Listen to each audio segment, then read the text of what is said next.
चुमा में पखान डगराती हो,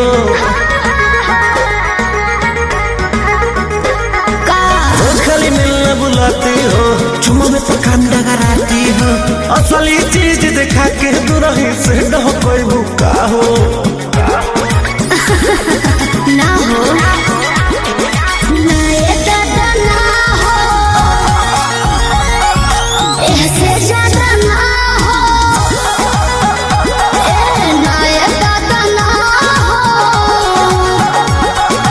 ऐसे ज्यादा ना हो।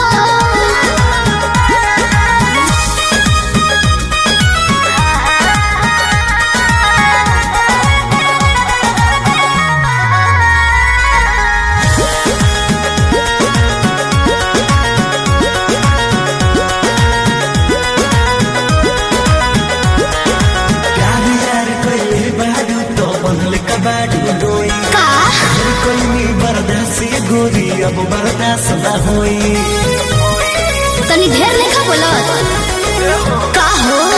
यार यार कइले बारू त बनल कबाड़ू डोई, ढेर कइनी बर्दाश्त गोरी अब बर्दाश्त न होई।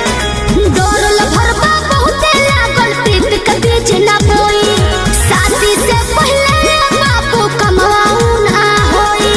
कवना बात के चिंता बढ़वे खुल के खूबे खाहो जाए हो। ना ये दादा ना हो, ऐसे ज्यादा ना हो, ना ये दादा ना हो, ऐसे ज्यादा ना हो।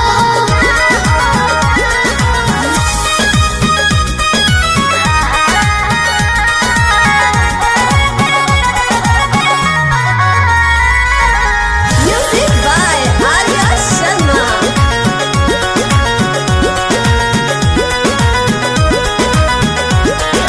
मंजी मित्री तेज से जानू अब कैसा शर्माना, लव मैरिज करके जब तुमको हमारे घर है आना। अपन को तेरे घर नहीं आना है, समझा।